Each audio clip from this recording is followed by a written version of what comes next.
말씀까지 우리 한 절씩 교독하시도록 하겠습니다. 구약성경 느헤미야서 12장입니다. 12장 27절에서 38절 말씀까지 우리 한 절씩 교독하시도록 하겠습니다. 우리 27절 말씀 제가 먼저 봉독하겠습니다. 예루살렘 성벽을 봉헌하게 되니 각처에서 레위 사람들을 찾아 예루살렘으로 데려다가 감사하며 노래하며 재금을 치며 비파와 수금을 타며 즐거이 봉헌식을 행하려 하매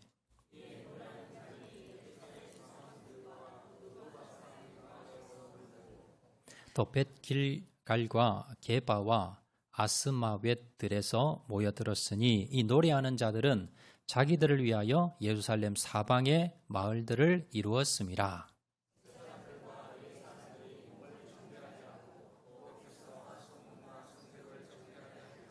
이에 내가 유다의 방백들을 성벽 위에 오르게 하고 또 감사 찬송하는 자의 큰 무리를 둘로 나뉘어 성벽 위로 대오를 지게 지어 가게 하였는데 한 무리는 오른쪽으로 분문을 향하여 가게 하니 또 아사랴와 에스라와 스술람과 또 제사장들의 자손 몇 사람이 나팔을 잡았으니 요나단의 아들 스마야의 손자 mat단야의 증손 미가야의 현손 삭굴의 5대손 아삽의 6대손 스가랴와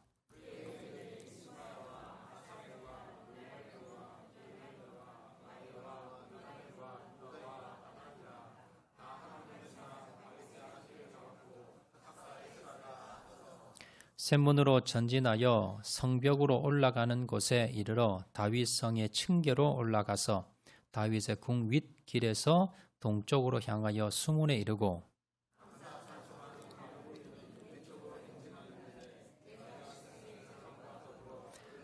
따라 성벽 위로 가서 화덕 망대 윗길로 성벽 넓은 곳에 이르고 아멘. 자, 옆에 분 한번 인사하실 때 잘 오셨습니다. 우리 은혜 많이 받읍시다. 옆에 분 한번 인사해 주시기 바랍니다. 감사합니다. 요즘 잠 잘 못 주무시죠? 예, 뭐 더워서 못 주무시는 것도 있고 또 좋은 일로 못 주무시는 분도 있습니다. 지금 파리에서 올림픽을 하죠. 역대 우리나라가 13개의 금메달을 받았습니다. 저도 이제 저녁에 한 번씩 보는데요. 양궁 같은 경우에는 5개 금메달을 우리나라가 싹쓸이 하면서 그러면서 역대 최고의 그런 아주 짜릿한 경기들이 계속해서 진행되면서 우리 저녁에 또 기쁘게 잠 못 드는 분도 계십니다. 이번 올림픽에 참 감동된 장면이 하나 있어서 연출이 돼서 그래서 제가 한번 소개해 드리도록 하겠는데요. 우리나라 선수는 아니고요. 태국의 최초로 2연패 금메달을 안겼던 파니팍이라는 선수입니다. 자, 화면에 보시면 지금 태국 지금 선수가 감독에게 고맙다고 인사를 하는 거예요. 그런데 큰절을 하죠. 여러분 원래 태국은 인사법이 이렇게 합장을 해가지고 이렇게 인사합니다. 태국에는 저렇게 큰절하지 않아요. 그런데 조 선수는 왜 감독에게 저렇게 큰절했을까? 이유는요. 저 감독이 한국 감독이에요. 예. 감독이 한국 감독이니까 한국식으로 저렇게 지금 금메달을 따고 난 뒤에 감독이 이제 기뻐서 올라오니까요. 경기장 올라오니까 지금 저 파니팍이라는 선수가 이 감독이 너무 감사하다고 거기서 한국식으로 이제 큰절을 올리면서 그러면서 이제 감독도 이제 같이 맞절을 하는 그런 아주 장면인데 자, 왜 저 파니팍 선수가 저렇게 그 자기 뭐 금메달 따고 세레머니도 안 하고요. 그 전에 먼저 이 감독에게 저렇게 많은 전 세계 사람들이 보는 앞에서 저렇게 한국 감독에게 큰절을 했는가? 이 최영석 감독이 이분은요 22년 전에 태국으로 넘어가서 태국의 국가대표 태권도 감독이 됩니다. 그런데 지금까지 태국에는요 한 번도 올림픽에 나가서 금메달을 따본 역사가 없습니다. 최초로 금메달을 땄던 사람이 이 파니팍이라는 선수예요. 이 파니팍이라는 선수가 지난번 올림픽 도쿄 올림픽에서 태국이 생긴 이래 최초로 올림픽에서 금메달을 땁니다. 그래서 이 파니팍 선수가 국민의 영웅이 돼요. 자, 그런데 이어서 이번 올림픽 파리 올림픽에서 2연패를 합니다. 그래서 태국 역사상 최초로 2연패 금메달을 안겼던 사람이 이 파니팍이에요. 그런데 이 파니팍 선수를 키웠던 사람이 누구냐? 최영석 감독입니다. 파니팍 선수가 13살 때 태국에서 이제 저 지방에 살았던 아이였습니다. 그런데 두각을 드러내면서 13살에 그 청소년 그 태권도 대회에서 이제 1등을 한 거예요. 그래서 이제 태국으로 와서 이 방콕으로 와서 이제 합숙 훈련을 하면서 국가대표로 키우려고 이제 아이들 데려온 겁니다. 근데 이 파니팍 선수가 한 2주 동안 엄마 떨어져 생활하다 보니까 자기가 엄마가 그리운 거예요. 그래서 나 안 하겠다라고 집으로 돌아가 버립니다. 그런데 이 최영석 감독이 파니팍 선수를 보니까 재능이 있어요. 얘는 키우면 올림픽 메달도 딸 수 있어요. 그래서 부모 집을 찾아갑니다. 그래서 부모님이 약속을 합니다. 내가 딸처럼 키우겠다. 그러니까 나를 믿고 이 딸 보내달라. 그래서 부모가 이 최영석 감독을 믿고 보내는 거예요. 그리고는 데려다가 자기 딸처럼 키우면서 14년을 훈련을 시켜가지고 결국 뭡니까? 올림픽 2연패를 한 겁니다. 그래서 이 파니팍이 자신을 키워준 사람, 내가 올림픽 2연패를 한 건, 이 국민의 영웅이 된 건, 이건 다 이 최영석 감독 때문이다 라고 하면서 그에게 지금 큰 절을 올리는 거예요. 나중에 이 인터뷰도 하는데 내가 이렇게 금메달 딸 수 있었던 것은 바로 이 최영태 감독이 나를 키워줬기 때문입니다 라고 그녀하고 인터뷰를 했고요. 그리고 이 파니팍 선수를 키웠던 이 최영석 감독은 이 태국에서 최고의 훈장을 받습니다. 그리고 이 태국 정부를 통해서 우리나라로 귀화해달라 요청을 받고요. 이제 얼마 전에 태국으로 귀화를 했어요. 태국 사람이 됐습니다. 그러면서 태국의 국민적 영웅입니다. 금메달을 2개나 만들어줬던 감독. 그래서 이 최영석 감독은 태국에서 국빈 대우를 받고요. 최고 그러한 대우를 받으면서 영웅으로 지금 추앙받고 있습니다. 자, 우리가 이 내용을 보면서 여러분 사실 최영석 감독이 키웠던 선수가 이 파니팍 하나일까요? 아니지요. 많은 선수들이 있습니다. 그래서 이 파니팍은 감독을 잘 만났긴 했지만 감독이 잘 가르치진 했지만 그러나 이 감독 밑에 있다고 다 메달 받는 게 아니잖아요. 내가 그래도 열심히 하고 열심히 깨부리지 않고 내가 열심히 해서 그래 금메달 받은 거야. 그러면서 자기가 그 금메달의 영광을 자기가 이렇게 자랑할 수도 있는데 이 파니팍 선수는 아닌 겁니다. 내가 이 자리에 온 건 내가 잘해서가 아니라 바로 이 최영석 감독, 이 감독 때문입니다 라는 그런 의미에서 전 세계 시청자들이 보는 앞에서 이 감독에게 큰절, 한국식으로 큰절을 하면서 이 감독에게 감사함을 표하면서 자, 우리나라 국민들도 참 이 영상을 보면서 감동을 했고요. 전 세계 많은 사람들이 이 올림픽에 이 파니팍 선수를 보면서 참 많이 가슴 뭉클하면서 그러면서 야, 이 선수가 실력만 금메달이 아니라 이 선수의 인격도 금메달감이라 라는 그러한 소리를 들으면서 참 감동을 주었던 그런 장면입니다. 우리 주위에 보면요. 이렇게 성공하고 난 뒤에 이거 나의 공이 아닙니다 라고 하면서 다른 사람에게 공을 돌리면서 그러면서 참 훈훈한 우리에게 감동을 주는 그런 분들도 계신 반면에 자기가 성공을 하고 자기 높은 곳에 오르고 난 뒤에 영광을 받는 그 자리에서 자신에게 그 영광을 돌리고 그리고 다른 사람에게 공을 잊어버리는 그래서 사람들에게 높은 자리에 오르고 난 뒤에 손가락질 받는 그런 사람들도 있더라라는 겁니다. 교회에서도 뭐 이런 사람들이 있어요.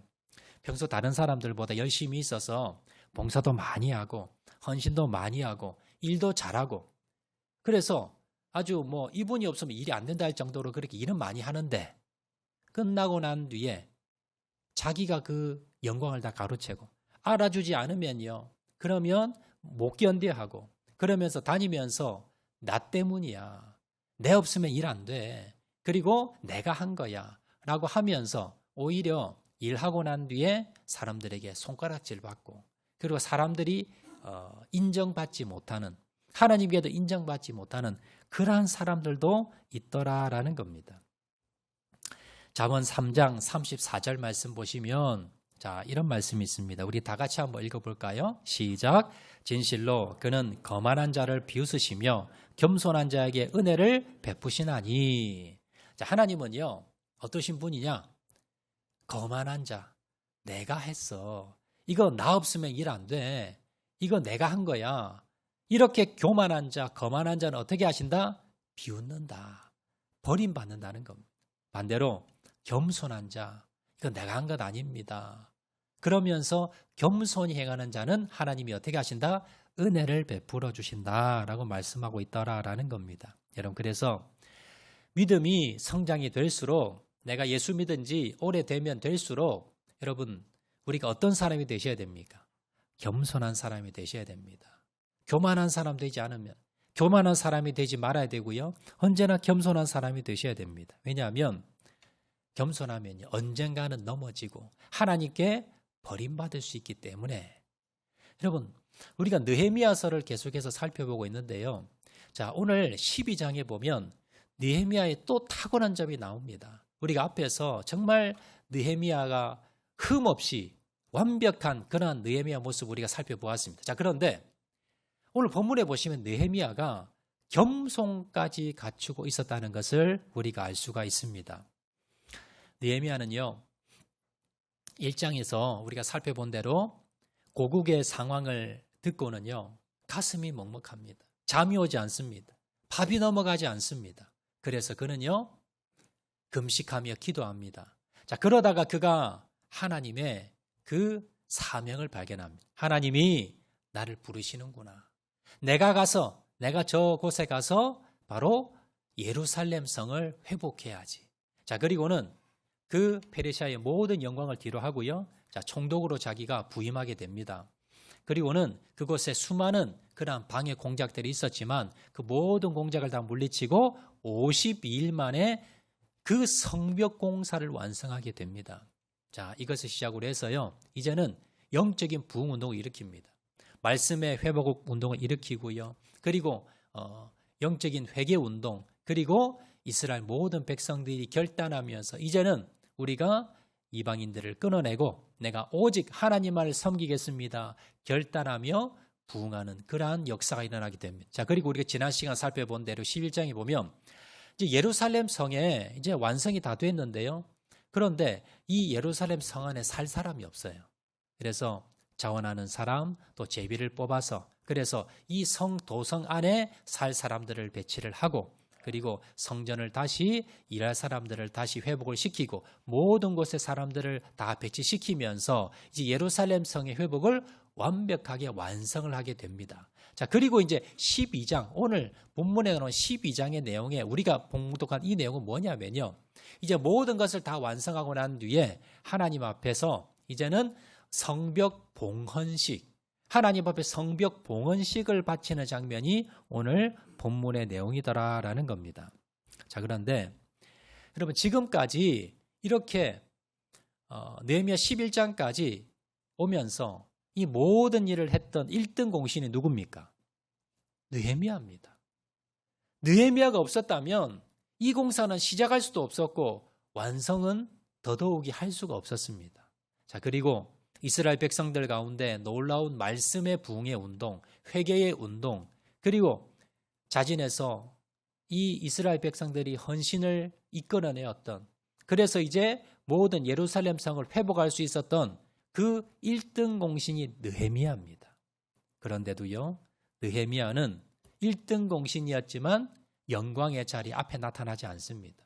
모든 공을 다른 사람에게 돌리면서 겸손한 모습을 우리가 볼 수가 있습니다. 오늘 본문을 통해서 느헤미야는 어떠한 겸손을 베풀었는가, 그리고 우리가 하나님 앞에 끝까지 쓰임받기 위해서 어떠한 겸손한 사람이 되어야 되는가, 자, 그 비결을 3가지로 우리가 한번 살펴보도록 하겠습니다. 자, 첫 번째입니다.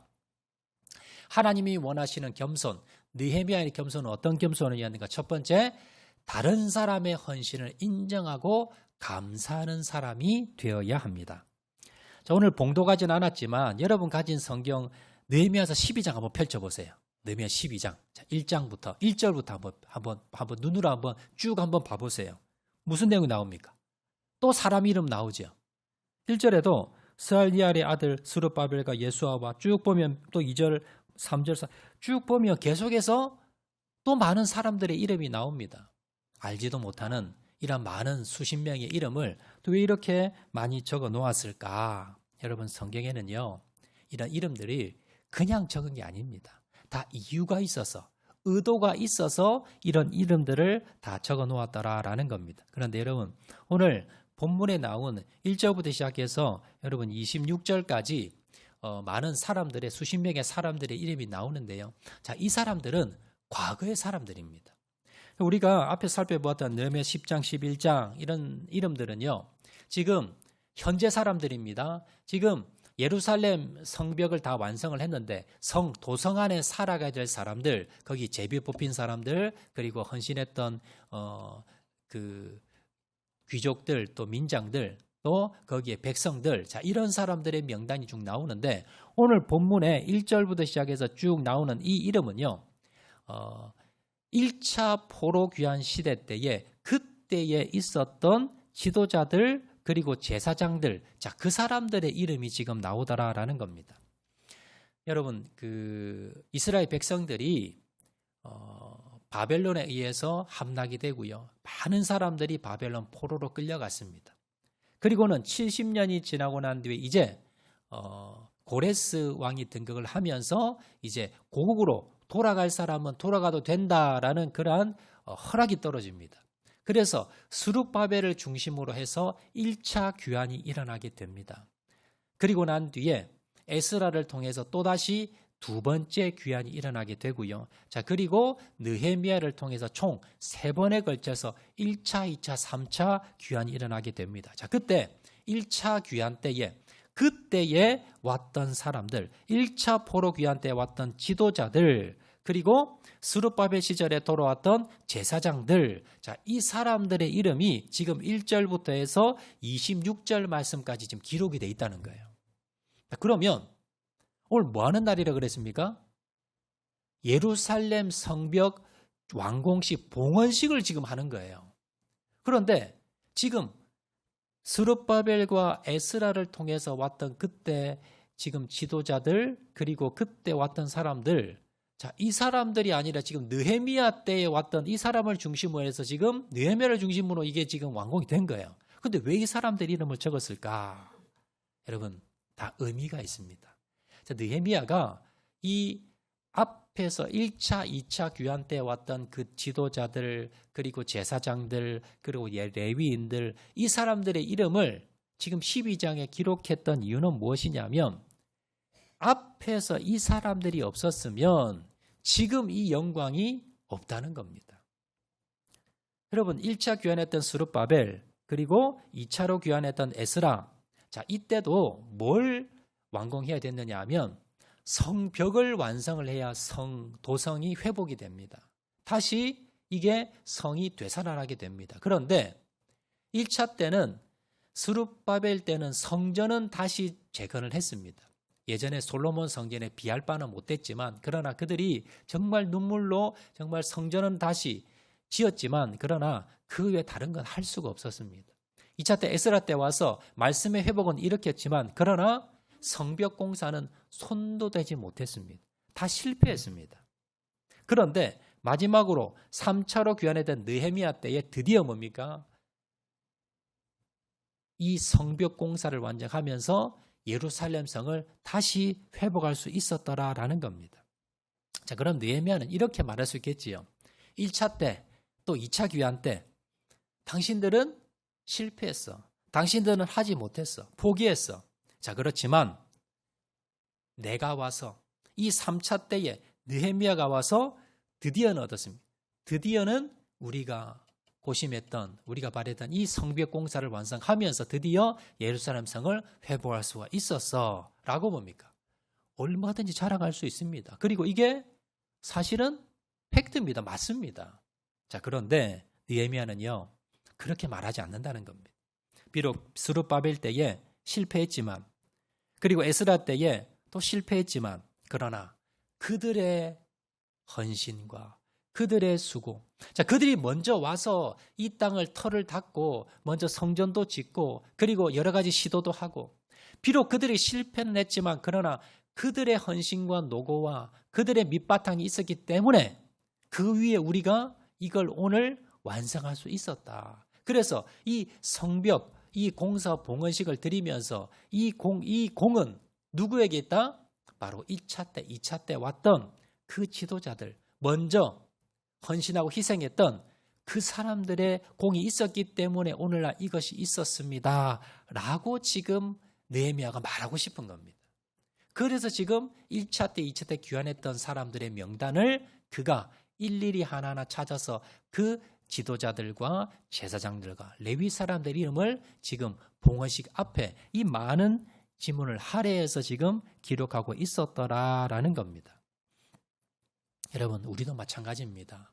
여러분, 우리 약장로 교회가 지금 오늘 이 자리에 있을 수 있었던 것, 여러분, 지금 앉아 계신 여러분들의 공도 있지만 그러나 누가 계셨기 때문에 처음 설립하셨던 원로 목사님이 계셨고요. 그리고 그때에 초창기 개척 멤버들이 계셨습니다. 초창기에 이 교회가 여기까지 세워지기까지, 틀을 닫기까지 수많은 사람들의 눈물과 헌신과 희생과 봉사가 있었기 때문에 오늘 이 자리에 있을 수 있었던 겁니다. 물론 여러분들이 우리가 여기 오래 계신 분들은 물론 100% 모든 걸 다 잘한 건 아니었겠지요. 다 좋은 것만 있지는 않았겠지요. 여러분, 그러나 그것보다도 우리가 기억해야 될 것은, 우리가 감사해야 될 것은 그분들이 있었기 때문에, 그분들의 헌신과 희생이 있었기 때문에 우리가 이 자리에 우리 교회가 있을 수 있었다는 것을 잊지 말고 감사하고 영광을 돌려드려야 된다는 거예요. 그리고 또한 가정도 마찬가지입니다.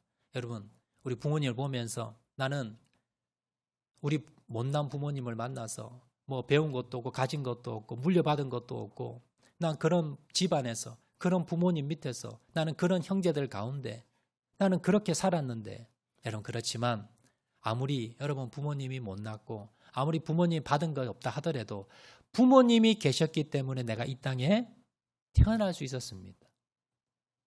우리 부모님이 계시지 않았다면 우리가 존재할 수가 없습니다. 그래서 우리 부모님들에게 감사해야 된다는 겁니다. 나라도 마찬가지입니다. 여러분, 지금 대한민국이 여러분이 우리나라 계신 게 잘 모르겠지만요. 외국에 나가면 야, 우리나라가 얼마나 잘 사는지, 그리고 우리나라 국력이 얼마나 강한지를 느낄 수 있습니다. 여러분, 70년 전까지만 해도 우리나라는요, 전 세계에서 최빈국 5위 안에 들어갔습니다. 그런데 지금 어떻습니까? 지금 경제 대국입니다. 여러분, 경제력으로 세계 10대 안에 들어가고요. 국방력으로 세계 5대 안에 들어갑니다. 어디를 가더라도 대한민국이라 그러면 여권 가지고 가면요. 파워가 세계 여권 파워로 본다면 여러분 엄청납니다. 대한민국에 살면서 자부심 가져도 됩니다. 자, 그런데 어떻게 대한민국이 지금 이렇게 됐느냐는 거예요. 여러분, 우리 조상들, 우리의 아버지, 어머니들, 할아버지, 할머니들, 여러분 그분들이 6.25 잿더미, 그 전쟁의 잿더미 가운데서도 밤낮 주야로 여러분 우리나라의 재건을 위해서 헌신하고 땀 흘렸던 그 우리 할아버지, 할머니들, 우리 부모님들 세대가 있었기 때문에 오늘날 우리가 있었던 겁니다. 오늘날 이 영광을 우리가 누리고 있는 겁니다. 여러분, 그러므로 우리는요, 우리 조상들에게, 우리 믿음의 선진들에게, 여러분 부모님들에게 감사한 마음을 가져야 된다는 겁니다. 여러분, 또한 우리가 가정에서도요, 남편이 있기 때문에 아내가 있는 겁니다. 아내가 있기 때문에 남편이 있는 겁니다. 여러분, 서로 감사하셔야 됩니다. 그리고 고마움을 알아야 됩니다. 교회 안에서도 우리 혼자 일할 수 없지요. 여러 성도들이 있습니다. 지체들이 있습니다. 여러분, 우리가 함께 일하면서 나와 함께 할 수 있는, 나와 같이 교제할 수 있고 나와 같이 봉사할 수 있고 나와 같이 기도할 수 있는, 여러분 우리 옆에 같은 성도들이 있습니다. 여러분, 이분들에게 감사하셔야 됩니다. 저 사람은 나와 맞지 않아. 저 사람은 왜 저렇게 일을 또 만드나. 왜 저 사람은 왜 저렇게 하지가 아니라 그분들이 있기 때문에 내가 존재하고 그분들 때문에 우리 교회가 여러분 지금 이 자리에 있다는 것을 기억을 하시고, 여러분 우리의 선진들, 믿음의 선진들, 우리 부모님들, 우리 조상들, 그리고 또한 내 옆에 있는 분들, 여러분 그분들의 은혜에, 그분들의 공로에, 그분들의 헌신에 여러분 인정하시고 그분들에게 감사하시는 마음을 가지시는 저와 여러분 되시기를, 이것이 진정 겸손한 사람임을 기억하시기를 바랍니다. 두 번째입니다. 느헤미야의 겸손은 어떤 겸손이었는가? 우리가 어떤 겸손을 배워야 되는가? 두 번째는요, 하나님께 영광을 돌려야 합니다. 자, 겸손이라는 것은 뭐냐면 하나님께 영광 돌리는 게 겸손이에요. 자, 27절에서 29절 말씀 우리 다 같이 한번 읽어보도록 하겠습니다. 시작. 예루살렘 성벽을 봉헌하게 되니 각 처에서 레위 사람들을 찾아 예루살렘으로 데려다가 감사하며 노래하며 재금을 치며 비파와 수금을 타며 즐거이 봉헌식을 행하려 하매 이에 노래하는 자들이 예루살렘 사방들과 드도바 사람들의 마을에서 모여들고 또 벳 길갈과 게바와 아스마웻들에서 모여들었으니 이 노래하는 자들은 자기들을 위하여 예루살렘 사방의 마을들을 이루었습니다. 자, 지금 앞에 12장 1절부터 이제 26절까지 사람들, 옛 과거의 조상들의 사람들의 이름이 쫙 나오고요. 자, 그 다음에 27절에 보시면 예루살렘 성벽을 봉헌하게 되니 이제 봉헌식이 시작이 되는데 봉헌식 시작 전에 뭘 하느냐? 각처의 레위 사람들을 찾아 예루살렘으로 데려다가 뭐하며? 감사하며. 여기서 감사하다는 건 누구에 감사하는 겁니까? 하나님에게 감사하는 겁니다. 자, 그리고 노래하며. 노래했다는 건 뭡니까? 찬양하는 겁니다. 하나님께 찬양을 높여드리는 겁니다. 자, 재금을 치고 비파와 수금을 타며 즐거이 봉헌식을 행하려 하는데 봉헌식 시작 전에 지금 우리가 이렇게 영광스러운 봉헌식을 가집니다. 그런데 자, 우리가 누구를 향해야 될까요? 누구에게 영광을 돌려야 될까요? 하면서 뭐라 그럽니까? 하나님께 감사하시다. 그리고 하나님께 찬양합시다. 느헤미야가 지금 레위인과 노래하는 사람들 전부 다 모아서 지금 하나님 앞에 찬양 드리면서 이 봉헌식을 시작했다는 겁니다. 우리도 지금 오늘 예배 시작하면서 뭐부터 시작합니까? 찬양부터 드리잖아요. 이게 뭘 하는 걸까요? 하나님께 영광을 올려드리는 겁니다. 모든 일에 모든 예배 시작은 찬양으로 시작하고요. 그리고 우리의 모든 헌신과 봉사와 모든 일들은 무엇으로 시작하셔야 됩니까? 찬양으로. 찬양은 뭡니까? 다른 말로 감사합니다. 하나님 앞에 영광 올려드리는 겁니다. 여러분, 느헤미야는요, 자신이 지금 여기에 와서 성과를 이루고 내가 예루살렘 성을 다시 회복하고 그러면서 뭔가 사람들에게 인정받고 아닥사스다 왕에 인정받고 그리고 유다 백성들에게 인정받고 뭔가 성과를 내기 위해서 뭔가 자신을 높이기 위해서 온 게 전혀 아닙니다. 뭘 보면 알 수 있느냐? 그의 봉헌식 가운데 그가 뭐부터 합니까? 시작 시간에 하나님을 찬양하며 하나님을 경배하며 하나님을 높이며 이것부터 시작하더라는 거예요. 이걸 통해서 느헤미야는요, 오직 그의 목적은 단 하나입니다. 하나님께 영광, 하나님께 영광을 올려드리는 이것을 위해서 느헤미야가 지금 예루살렘에 왔고 예루살렘 성벽을 재건하고 이스라엘 백성들 가운데 부흥의 역사를 일으켰다는 것을 여러분 기억하시길 바랍니다. 음악의 아버지, 음악하시는 분들은 음악하시 않는 분들도 여러분 음악의 아버지 하면 누구를 이야기합니까? 바흐를 이야기합니다. 요한 세바스찬 바흐가 여러분 음악의 아버지라고 불릴 정도로 음악계에서 여러분 클래식 음악계에서 최고의 사람으로 평판받는 사람이 바로 바흐입니다. 그런데 바흐는요, 자신이 살아 생전에는 별로 그렇게 크게 인정받지를 못했습니다.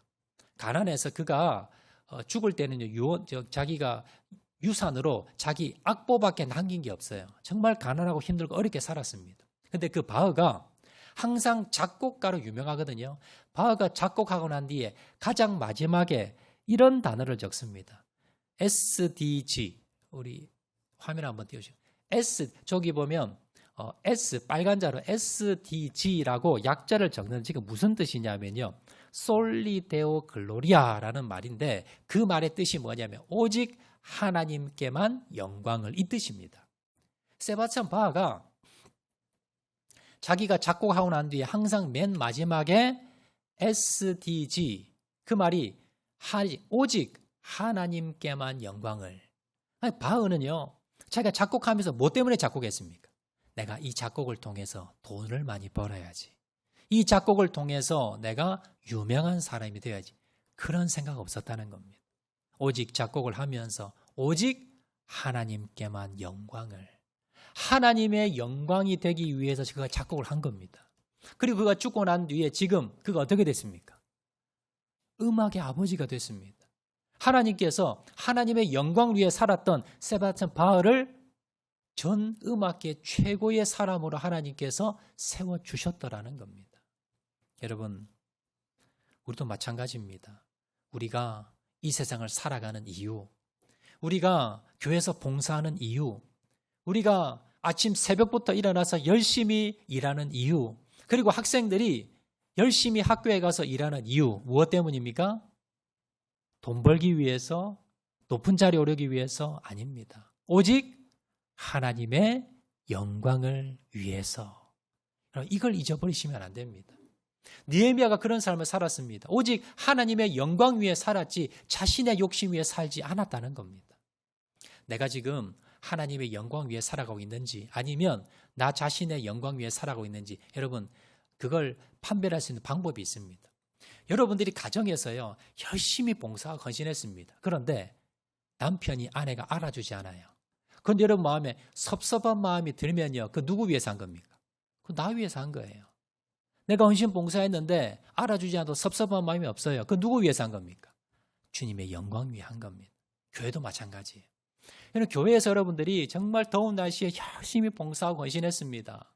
다른 사람들은 꾀부리는데 나는 열심히 했어요. 그런데 목사님도 알아주지 않고 장로님도 알아주지 않고 성도도 알아주지 않고 아무도 알아주지 않아요.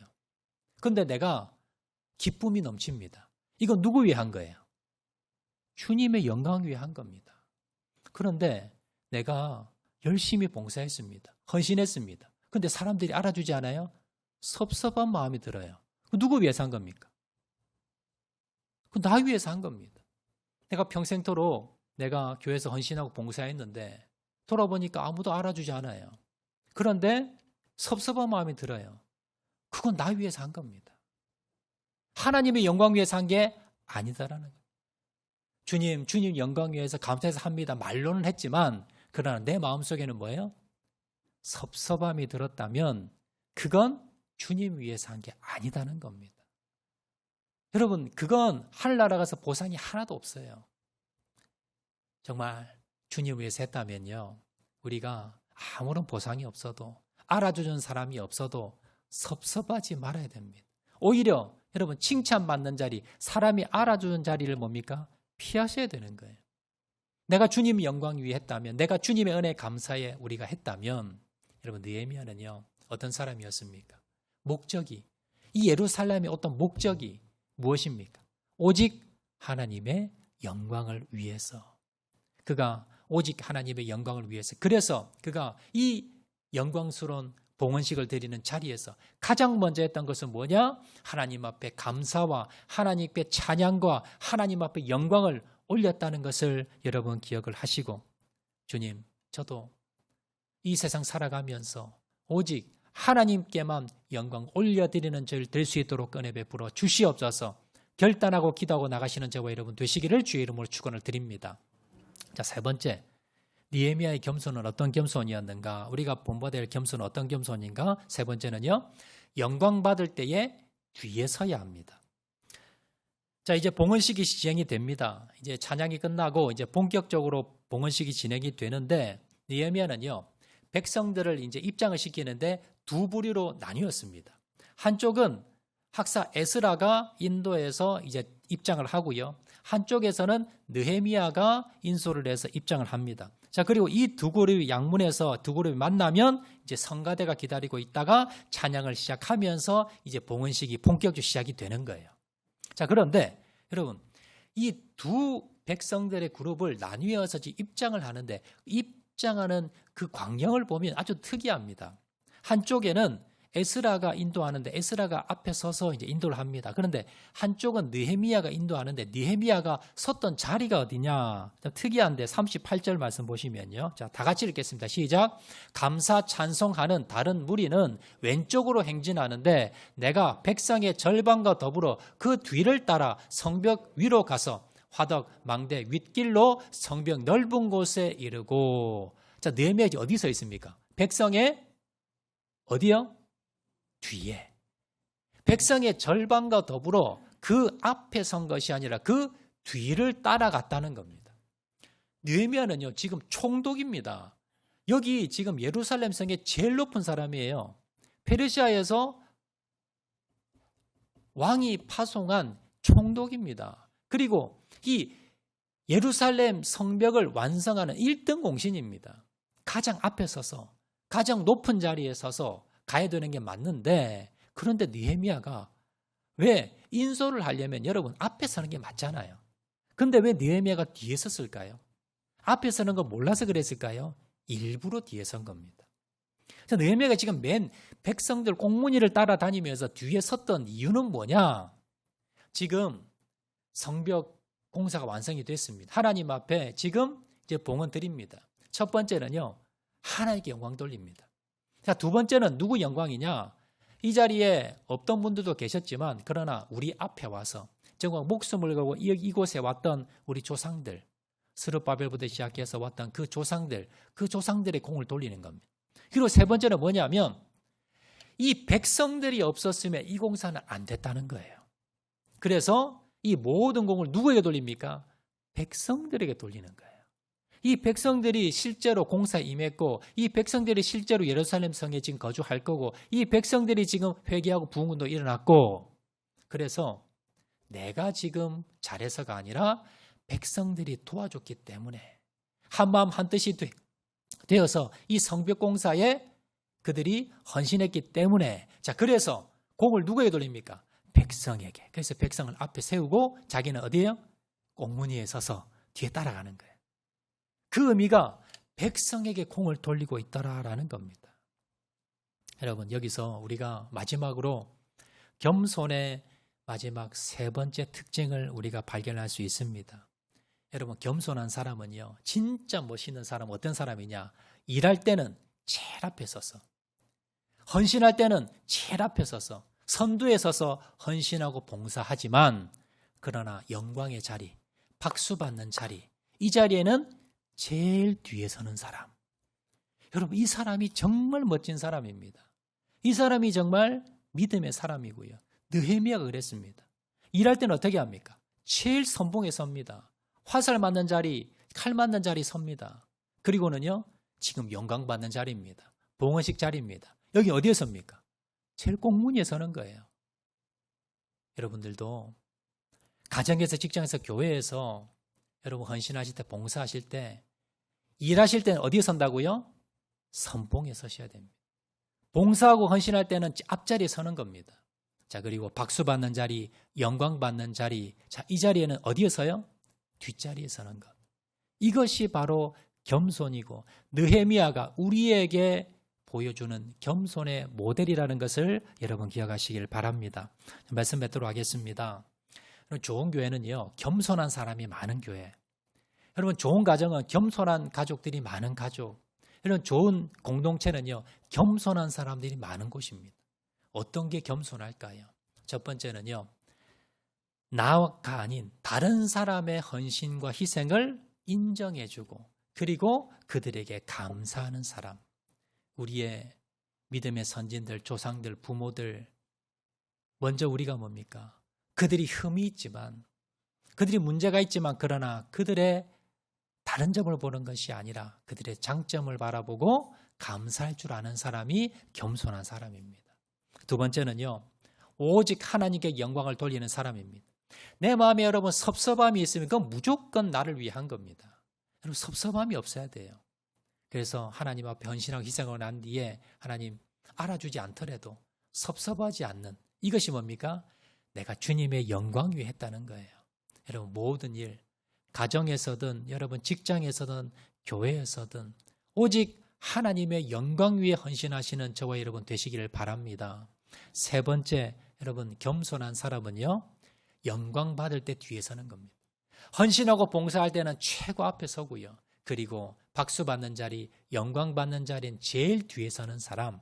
자, 이 사람들이 진정으로 겸손한 사람이고 하나님 앞에 쓰임받는 사람이라는 것을 기억을 하시고, 하나님, 내가 진정으로 겸손한 자 될 수 있도록 은혜 베풀어 주시옵소서. 이 시간도 결단하시고 나가시는 저와 여러분 되시기를 주의 이름으로 축원을 드립니다. 제 시간 말씀 생각하면서 우리 기도하고 나가도록 하겠는데요. 낮에처럼 밤엔 달처럼 우리 한번 찬양하도록 하겠습니다.